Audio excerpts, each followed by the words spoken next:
اللہ الرحمن الرحیم۔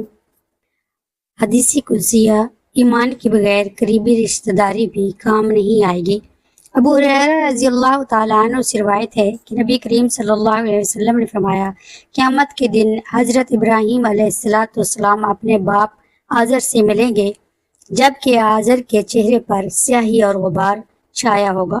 ابراہیم اس سے کہیں گے، میں نے تجھے کہا نہیں تھا کہ میری نافرمانی نہ کرنا؟ باپ جواب دے گا، آج کے دن میں تیری نافرمانی نہیں کروں گا۔ ابراہیم علیہ السلام رب سے دعا کریں گے، اے میرے رب، بے شک تو نے مجھ سے وعدہ کیا تھا قیامت کے دن مجھے رسوا نہیں کرے گا۔ اس سے بڑی رسوائی اور کیا ہوگی جو مجھے میرے گمراہ اور رحمت سے دور باغ کی وجہ سے مل رہی ہے۔ اللہ تعالیٰ فرمائے گا، میں نے کافروں پر جنت حرام کر دی ہے۔ پھر کہا جائے گا، اے ابراہیم، دیکھ تیرے پاؤں کے نیچے کیا ہے؟ دیکھیں گے تو اچانک ایک خون میں لتھڑا ہوا بچھو ہوگا، پھر اسے ٹانگوں سے پکڑ کر جہنم میں ڈال دیا جائے گا۔ حدیث قدسیہ نمبر 4۔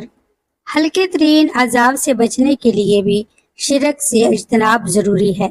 انس بن مالک رضی اللہ تعالیٰ عنہ سے روایت ہے کہ نبی کریم صلی اللہ علیہ وآلہ وسلم نے فرمایا، قیامت کے دن اللہ تعالیٰ اس دوزخی سے جسے سب سے کم عذاب ہوگا فرمائے گا، اگر دنیا کی تمام چیزیں تیری ہوں تو کیا تو اس عذاب سے بچنے کے لیے وہ تمام چیزیں فدیہ کر دے گا؟ وہ کہے گا، ہاں۔ اللہ تعالیٰ فرمائے گا، جب تو پشت آدم میں تھا تو میں نے تجھ سے بہت کم طلب کیا تھا، وہ یہ تھا کہ تو میرے ساتھ کسی چیز کو شریک نہ ٹھہرانا، تو نے شرک ہی کو اختیار کیا۔